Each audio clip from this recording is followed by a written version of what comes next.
ओमज्ञानतिमिरान्धस्य ज्ञानाञ्जनशलाकया चक्षुरुन्मीलितं येन तस्मै श्रीगुरवे नमः। श्रीचैतन्यमनोभीष्टं स्थापितं येन भूतले स्वयं रूपा कदा मह्यं ददाति स्वपदान्तिकं।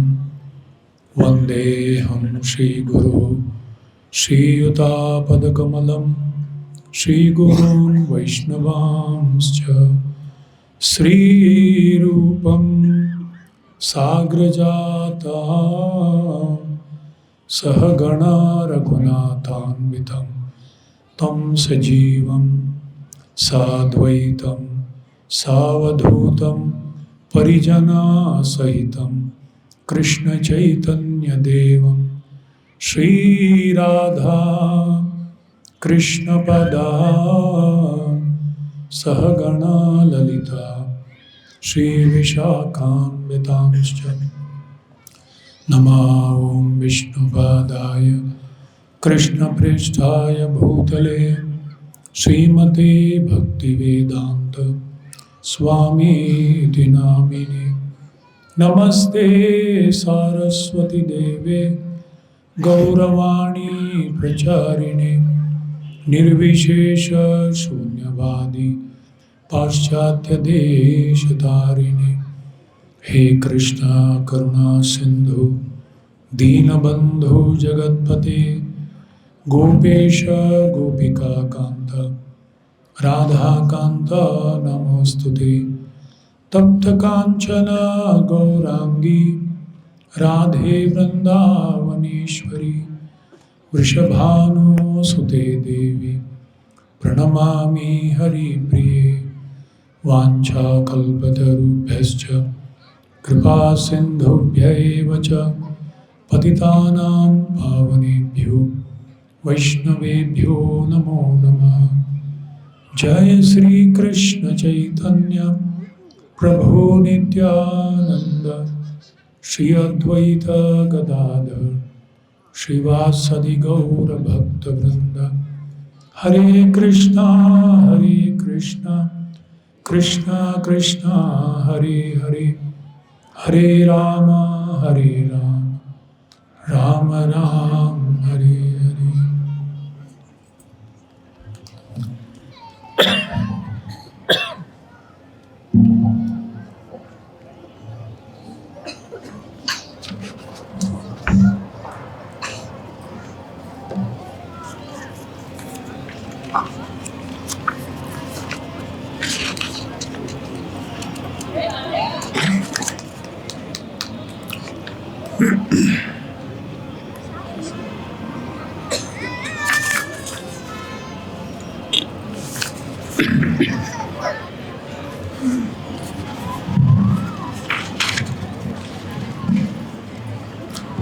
हरे कृष्णा।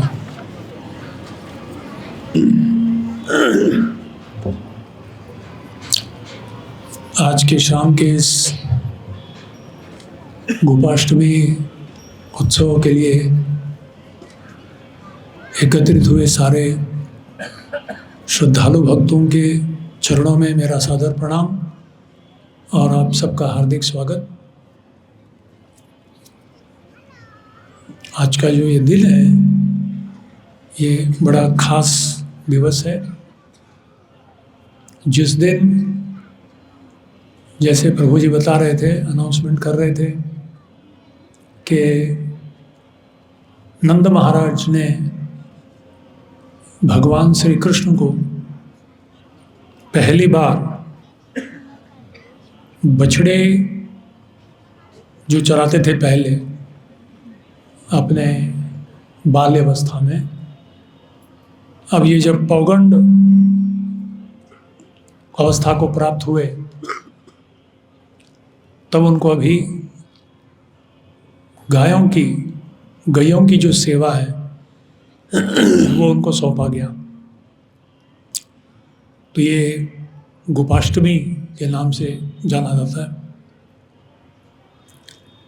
एक सुंदर श्लोक है जिसके आधार पर मैं कुछ शब्द कहना चाहूँगा। ये 10वें स्कंद का 15वां अध्याय श्लोक क्रमांक 9 है। एवं वृंदा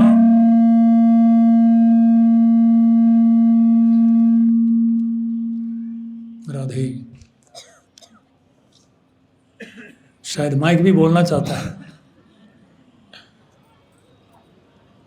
गाय का आवाज निकालना चाहता है शायद। श्री शुक उवाच एवं वृंदावनम श्रीमद् कृष्ण प्रीतमना पशून् रेमे संचारयन् नद्रे सरिद्धोषस्व सानुगः। सुखदेव गोस्वामी ने कहा, इस प्रकार वृंदावन के रम्य जंगल तथा वृंदावन के निवासियों के प्रति संतोष व्यक्त करते हुए भगवान श्री कृष्ण ने गोवर्धन पर्वत की तलहटी में यमुना नदी के तट पर अपने मित्रों सहित गौओं तथा अन्य पशुओं को चराने का आनंद लिया। और इस प्रसंग में पहली बार कृष्ण को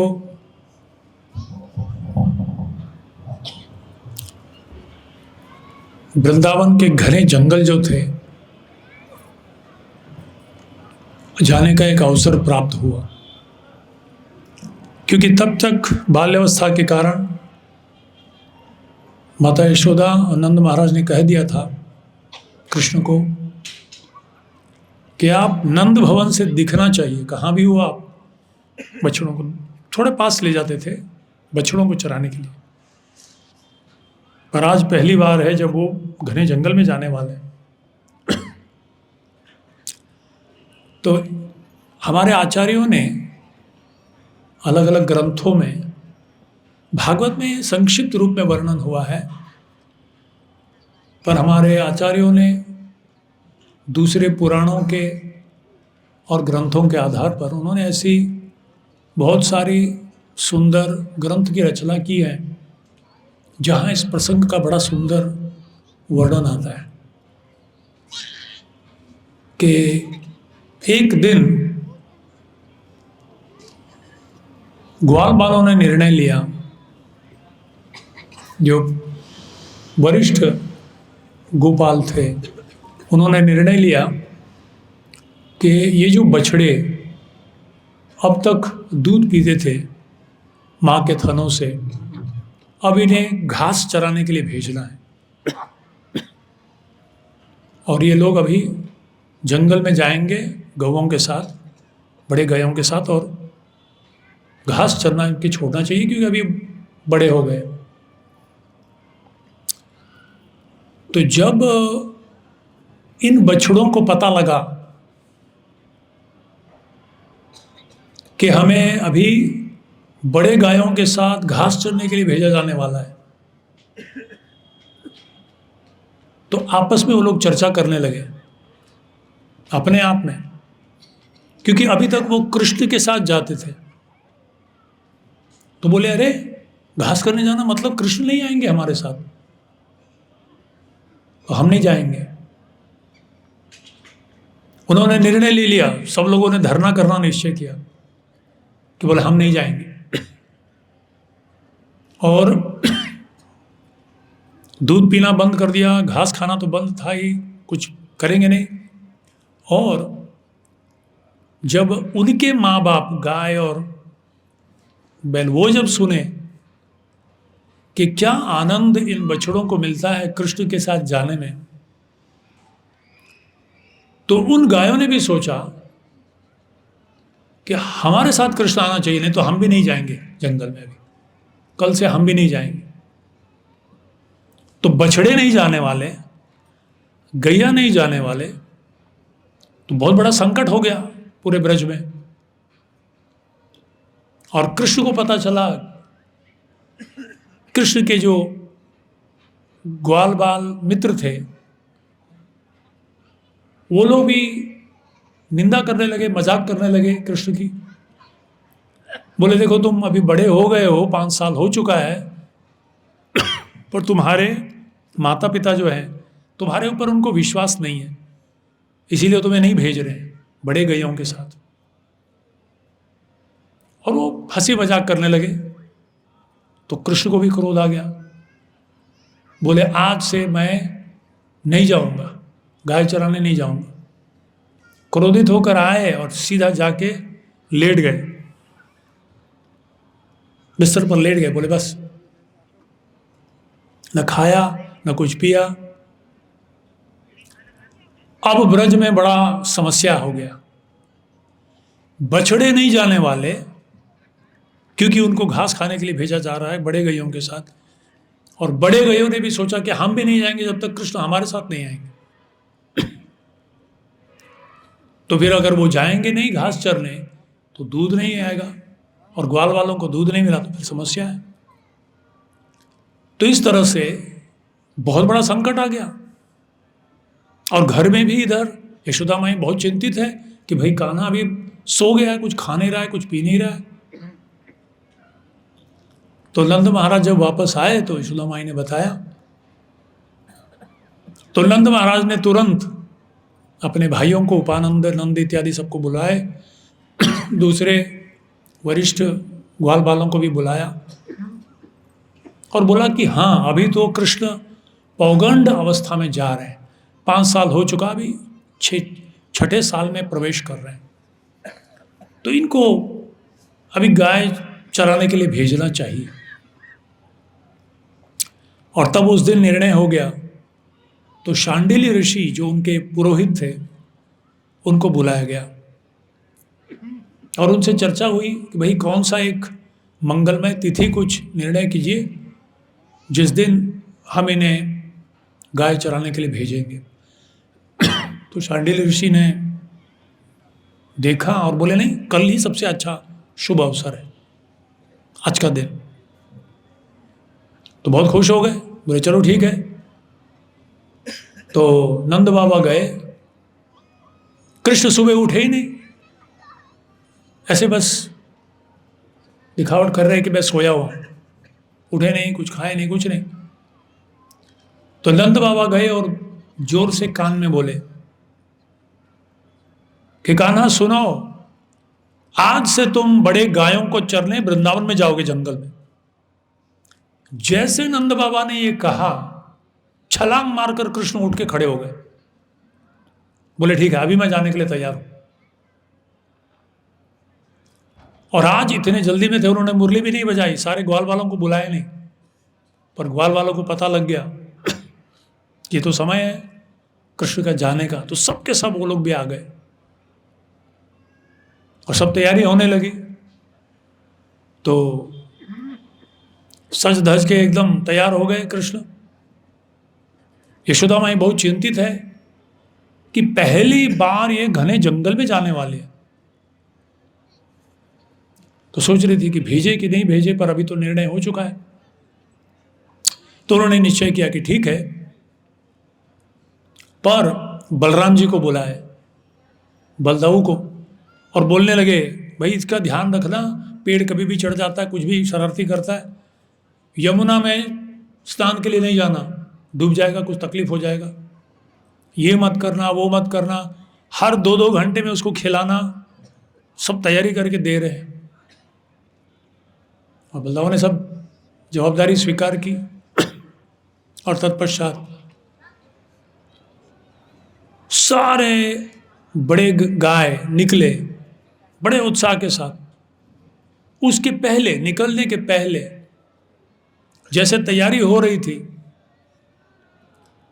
तो यशोदा मैया ने 2 छतरी और 2 जूते कृष्ण के लिए और बलराम के लिए दोनों के लाए और बोले ये पहन लो, क्योंकि वहाँ बहुत कंकड़ होंगे और चुभेंगे और कांटे होंगे ब्रज में, तो इस तरह से तुम नंगे पैर मत जाना। कृष्ण ने कहा अरे हम तो गोप हैं, और गोपों का मतलब है हम गैया के सेवक हैं, तो जो गैया नहीं कहते, हम कैसे ले सकते उसको? तो 9 लाख गाय है नंद महाराज के, तो आप 36 लाख जूते बनाओ सबके लिए और 9 लाख छतरी लाओ,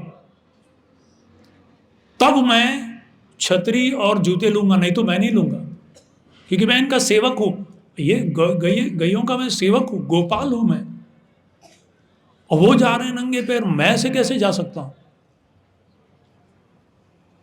ये जब यहां चर्चा चल रहा था, हमारे आचार्य लिखते हैं कि गायों में एक मीटिंग हो गया कि भाई देखो हमारा कान्हा इस तरह से कुतर है, हमारे लिए वो जूते भी नहीं पहन रहे, छतरी भी नहीं ले रहे। तो आपस में उन्होंने निर्णय लिया कि हम पूरे ब्रज में जाएंगे और अपने पैरों से इस पत्थर को ऐसे टुकड़े टुकड़े टुकड़े करके एकदम ऐसे रज ब्रज रज देखेंगे आप, पूरा क्या बोलते हैं, टैल्कम पाउडर, एकदम पाउडर जैसा, एकदम बहुत ही मुलायम। तो उन्होंने निश्चय किया गायों ने कि हम पूरे ब्रज में घूमेंगे और उसको ऐसे टुकड़े टुकड़े कर देंगे हर पत्थर और कंकड़ को कि पूरे वो चूर हो जाए, ऐसे छोटे छोटे।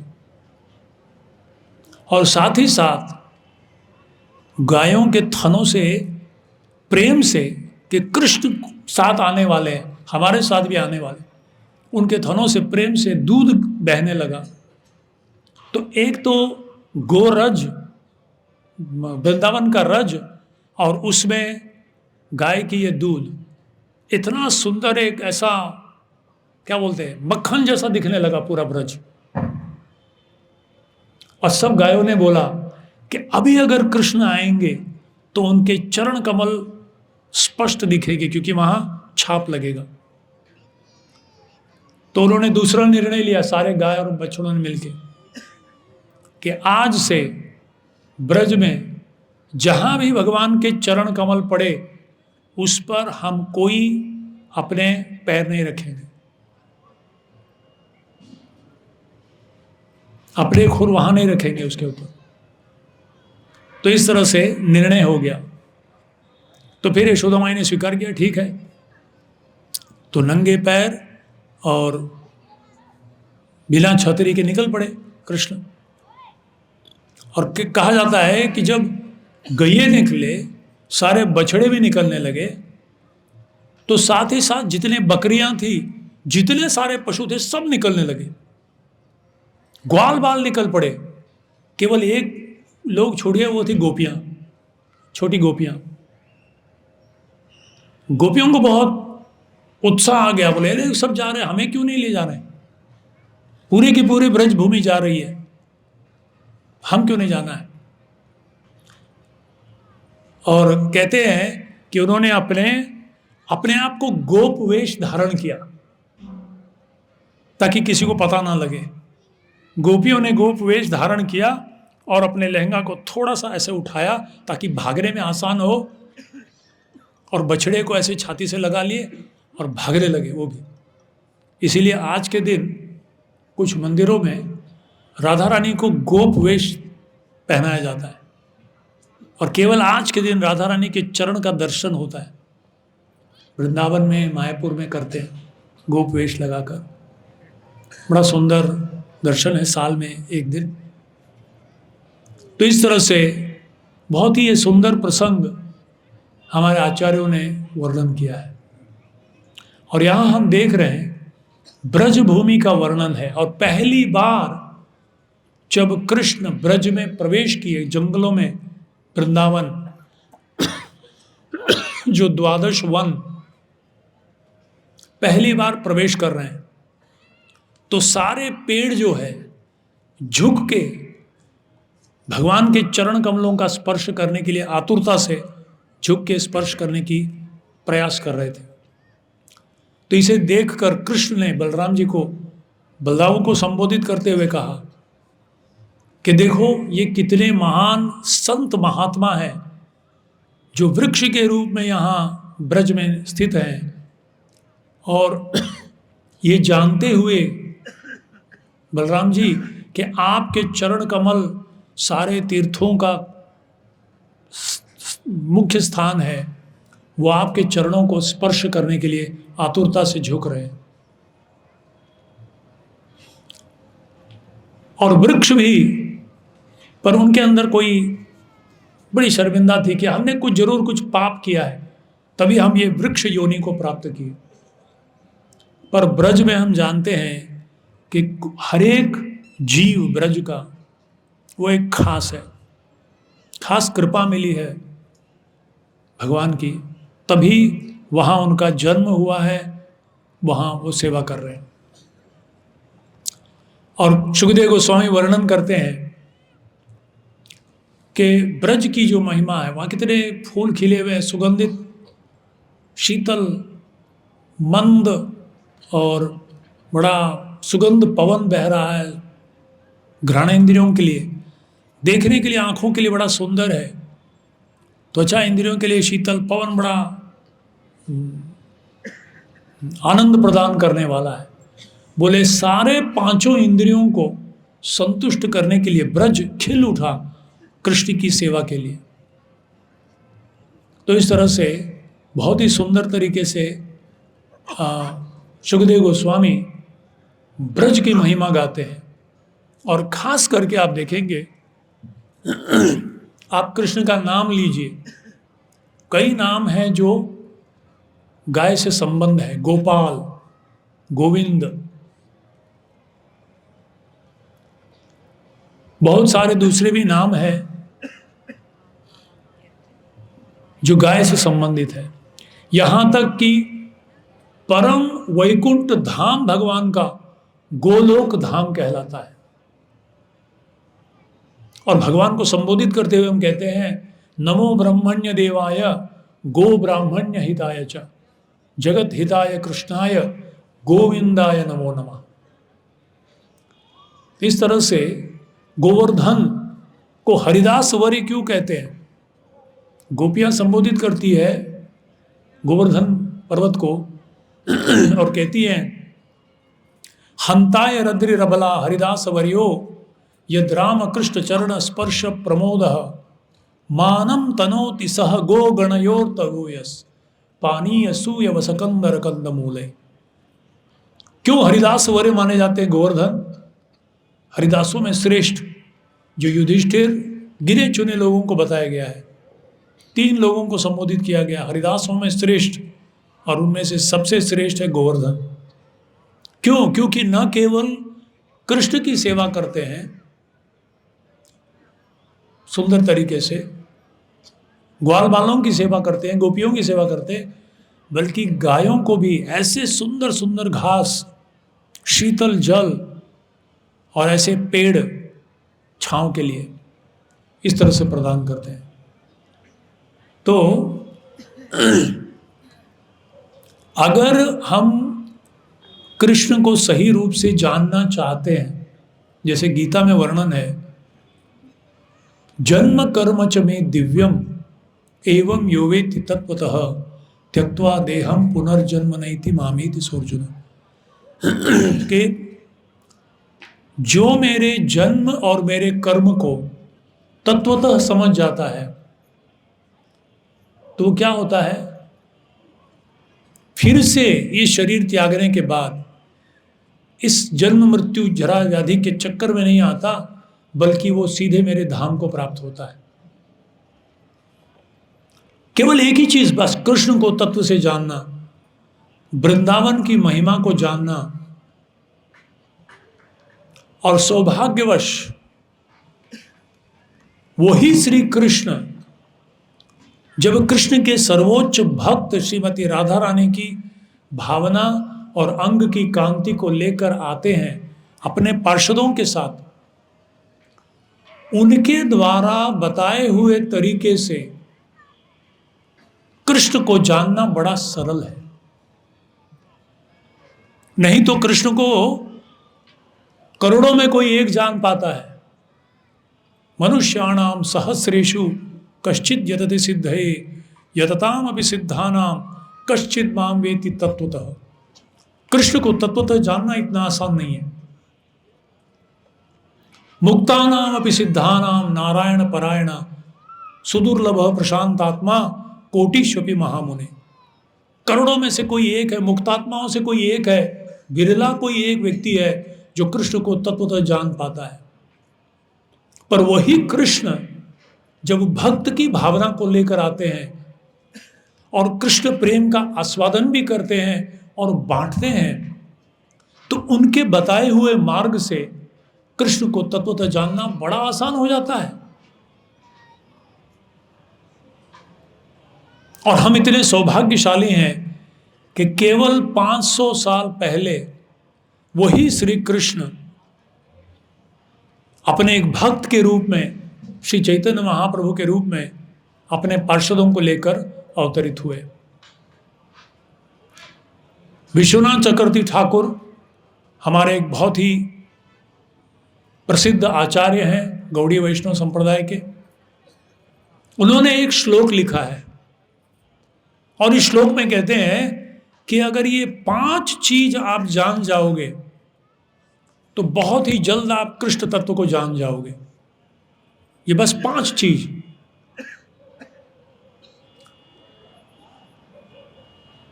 और अगर हम महाप्रभु के अनुयायी समझते हैं अपने आप को, तो ये 5 चीज हमारे लिए बड़ा महत्वपूर्ण है। तो एक श्लोक में, चैतन्य मंजूषा नाम की छोटी सी पुस्तिका है जिसमें एक श्लोक में लिखते हैं ये 5 चीज क्या है जो चैतन्य महाप्रभु ने वेदों में, ये है ये तत्व, पर वेदों में घुल मिल गया है, उसको निकाल कर बड़े आसानी तरीके से हमको प्रस्तुत किया। आराध्य भगवान ब्रजेश तनय तद्धाम वृंदावनम रम्या काचिदुपासना ब्रजवधू वर्गेन या कल्पिता श्रीमद् भागवतम प्रमाणमवलम प्रेमापुमार्थो महान श्री चैतन्य महाप्रभोर मतमिदम तत्रादरः नापरः। तो चैतन्य महाप्रभु के द्वारा कृष्ण तत्व को जानना बड़ा आसान है, ब्रज में प्रवेश करना बड़ा आसान है। ब्रज केवल एक स्थान ही नहीं है, एक मानसिक चेतना भी है। विषय छाड़िया कबे शुद्ध हवे मन तबे हम हेरिबो श्री वृंदावन। ब्रज में हम टिकट लेके नहीं जा सकते, शारीरिक रूप से आप पहुंच जाओगे, चर्म चक्षु से ब्रज को देखा नहीं जाता। योग माया समावृता, योग माया से ढकी हुई है वो, तो हम देख नहीं पाएंगे ब्रज को। बस कीचड़ देखेंगे, सुअर देखेंगे, जंगली, वो ऐसा ही कुछ बंदर देखेंगे बस। ब्रज में अगर कृष्ण की भक्ति को प्राप्त करना है तो तरीका बताया महाप्रभु ने, जो कृष्ण ही है, श्री कृष्ण चैतन्य राधा कृष्ण न है अन्य। तो पहली बात उन्होंने कही, सर्वोच्च पूजनीय आराध्य देव कौन है, सर्वोच्च पूजनीय आराध्य स्थान कौन सा है, सर्वोच्च पूजनीय आराध्य भक्त कौन है जिनके चरण चिन्हों में हमें अनुसरण करते हुए आगे बढ़ना है। सर्वोच्च पूजनीय जीवन का लक्ष्य क्या है और अंततः सर्वोच्च पूजनीय प्रमाण क्या है शास्त्र का, इन तत्वों को जानने के लिए। तो कहते हैं आराध्य भगवान ब्रजेश तनयः। आराध्य भगवान जो हमसे हमारे सर्वोच्च पूजनीय आराध्य देव हैं, वो ब्रजेंद्र नंदन कृष्ण हैं, जिनसे असंख्य अवतार प्रकट होते हैं। एते चांश कला पुंसक कृष्णस्तु भगवान स्वयं इंद्रारि व्याकुलम लोकम मृडयंति युगे युगे संभवामि युगे युगे। अलग अलग असंख्य अवतार है, जैसे समुद्र में लहरें नहीं गिनी जा सकती, ऐसे भगवान के असंख्य अनंत अवतार भी नहीं गिने जा सकते। और उस सारे अवतारों के स्रोत श्री कृष्ण है। भागवत कहता है, व्यासदेव जी कहते हैं क्यों? क्योंकि इसमें माधुर्य है, दूसरे अवतारों में ऐश्वर्य है, पर कृष्ण में माधुर्य है। और तद्धाम वृंदावनम, सर्वोच्च पूजनीय आराध्य स्थान जो है वो ब्रज धाम है, जहां असंख्य देवतागण भी उस ब्रज के रज को अपने सिर पे धारण करना चाहते हैं। ब्रह्माचल खेलत सुकुमारी, नंदीश्वर खेलत गिरिधारी, हरे मुकुंदा भज राधे गोविंदा। उद्धव जी गए और वहां गुलमलता बनकर एक घास के टुकड़े बनकर रहना चाहते हैं। ब्रह्मा जी चाहते हैं कि मैं एक ऐसे घास का तिनका बनूं और गोपियों की चरणों का धूल मेरे सर पर पड़े। तो ये ऐसा ब्रज धाम है। फिर सर्वोच्च पूजनीय आराध्य भक्त कौन है? रम्या का चिदुपासना ब्रजवधू वर्गे नया कल्पिता। अच्छा, ये गोपियां इतनी महान क्यों मानी जाती है? इनके अंदर बाह्य रूप से ऐसा लगता है कि वो काम वासना से आकर्षित हुई हैं कृष्ण के प्रति, पर उनके हृदय में लेश मात्र भी काम वासना नहीं है, शुद्ध प्रेम है। काम और प्रेम में अंतर क्या है? चैतन्य चरितामृत वर्णन करता है कृष्णदास को, कविराज गोस्वामी कहते हैं, आत्मेंद्रिय प्रीति वांछा तारे बोली काम, कृष्णेंद्रिय प्रीति इच्छा धरे प्रेम नाम। आत्मेंद्रिय प्रीति वांछा, मैं भगवान की पूजा कर रहा हूं, मैं भगवान की आराधना कर रहा हूं, मुझको क्या मिलेगा इसमें, मुझको क्या लाभ? जब व्यक्ति अपने स्वार्थ के बारे में सोचते हुए भगवान की चरण जाता है, ठीक है भक्ति है, पर वो मिश्रित भक्ति है, शुद्ध भक्ति नहीं है। शुद्ध भक्ति का मतलब है कृष्णेंद्रिय प्रीति इच्छा धरे प्रेम नाम।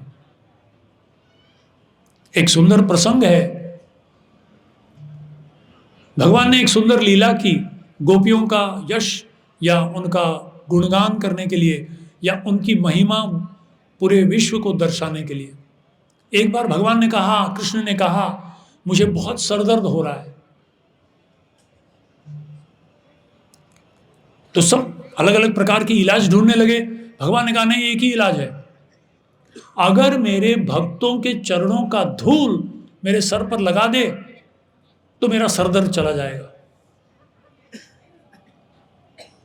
तो नारद जी को बुलाया और बोले जाओ ढूंढ के लाओ, कोई भक्त के बोलो कि भगवान को सरदर्द है तो तुम्हारे चरणों का धूल दे दो। नारद जी गए, पूरे विश्व भर में, पूरे ब्रह्मांड भर सबसे पूछा, कोई देने के लिए तैयार नहीं। बोले नरक में जाना है क्या? उनके चरणों के धूल अपने सर पर लेना चाहते हैं, और आप कह रहे हो कि अपने चरणों का धूल उनको देना? आपको मालूम ही है क्या बात कर रहे हो? हमेशा के लिए हम नरक में जाएंगे, हम नहीं देने वाले। नारद जी वापस आए, कृष्ण बोले आप ब्रज में जाओ, गोपियों से पूछो। जब नारद जी गोपियों के पास गए तो गोपियों ने बोला कितना चाहिए?